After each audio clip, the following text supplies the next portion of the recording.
Cœur et système cardiovasculaire. Le cœur est un organe musculaire, creux, constitué de 4 cavités. Il est situé dans le médiastin, cavité de la région thoracique. Il propulse le sang à travers les vaisseaux du corps et il est entouré d'une membrane fibreuse résistante appelée le péricarde. La paroi du cœur est composée de 3 couches qui sont, de l'extérieur vers l'intérieur, l'épicarde, le myocarde, muscle cardiaque, et l'endocarde. C'est une pompe double à 4 cavités. La partie supérieure est formée par les oreillettes droite et gauche qui se contractent en même temps, et la partie inférieure par les ventricules droit et gauche qui se contractent également en même temps. Circulation du sang. Le sang désoxygéné, qui revient des différentes parties du corps, remplit l'atrium droit, et le sang oxygéné, qui revient des poumons, remplit l'atrium gauche. L'ouverture des valves auriculo-ventriculaires permet au sang de s'écouler des oreillettes vers les ventricules, puis les oreillettes se contractent et éjectent le sang restant dans les ventricules. La fermeture des valves est suivie par la contraction des ventricules qui propulsent le sang du ventricule droit dans le tronc pulmonaire et du ventricule gauche dans l'aorte. La circulation pulmonaire représente le trajet du sang du cœur au poumon et son retour au cœur. Les éléments qui assurent la circulation pulmonaire sont le ventricule droit, le tronc et les artères pulmonaires, le réseau de capillaires dont les poumons, les veines pulmonaires qui ramènent le sang au cœur et l'atrium gauche qui reçoit le sang oxygéné. La circulation systémique représente le trajet du sang vers tous les autres organes du corps et son retour vers le cœur. Les éléments de la circulation systémique sont le ventricule gauche, les vaisseaux qui arrivent et partent de tous les tissus du corps, les artères, les veines, les capillaires et l'atrium droit qui reçoit le sang appauvri en oxygène. Les artères, capillaires et veines. La paroi des vaisseaux est composée de 3 couches, dont une couche qui comprend la musculature lisse. De l'extérieur vers l'intérieur, nous avons l'adventice, la media et l'intima. C'est ainsi que les artères ont la capacité de se contracter, vasoconstriction, ou de se relâcher, vasodilatation.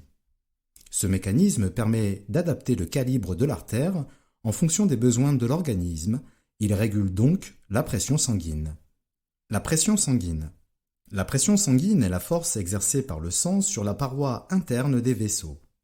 Les facteurs qui agissent sur la pression cardiaque sont les suivants.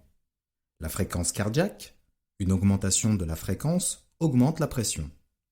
Le volume sanguin, une augmentation du volume augmente la pression. La résistance périphérique, une diminution du diamètre des vaisseaux augmente leur résistance et donc la pression sanguine. La pression sanguine normale est de 120/80. La régulation du flux sanguin. Cette régulation est sous la dépendance de 2 mécanismes, nerveux et rénaux. Les barorécepteurs, récepteurs sensibles aux variations de la pression sanguine, situés dans la paroi des vaisseaux et dans les cavités du cœur, détectent une diminution de la pression sanguine. Ce stimulus provoque les réactions suivantes. Augmentation de la sécrétion d'ADH par l'hypophyse. L'ADH agit au niveau des reins où il provoque une augmentation de la réabsorption de l'eau, ce qui accroît le volume sanguin. Des influx sympathiques sont envoyés au cœur, ce qui augmente la fréquence cardiaque. En réponse aux influx sympathiques, les muscles lisses modifient le diamètre des vaisseaux et par conséquent la résistance périphérique. Les mécanismes rénaux permettent une diminution de la pression sanguine dans les reins et activent le système rénine-angiotensine. L'aldostérone produite modifie l'équilibre électrolytique et stimule la réabsorption de l'eau au niveau des reins, provoquant une augmentation du volume sanguin. Maintenant que vous en savez plus sur le fonctionnement du cœur et du système cardiovasculaire, nous allons étudier les relations émotionnelles. Relations émotionnelles. Comme nous l'avons déjà mentionné, les patients qui souffrent de problèmes de santé en lien avec le cœur n'arrivent pas à extérioriser leurs émotions. Ces émotions sont enfouies en eux et ont besoin d'être exprimées car elles créent une grande anxiété qui bloquent l'expression du bonheur dans leur vie. Le premier objectif va être de les aider à extérioriser leurs pensées négatives, puis de les transformer en pensées plus positives. Ces patients ont peur de ne pas pouvoir accepter la joie dans leur vie. Parfois, ils jugent même qu'ils n'en sont pas dignes. En contrepartie, ils vont être très à l'écoute des besoins de leurs proches. Solution. Ces patients doivent reprendre contact avec leurs émotions. Il s'agit de les écouter et de les exprimer. Dites-leur dans un premier temps de faire des pauses régulières dans leur quotidien pour se poser des questions telles que « Comment je me sens ?» ou « Qu'est-ce que je ressens en ce moment ?» Il ne faut surtout pas qu'ils jugent les réponses obtenues.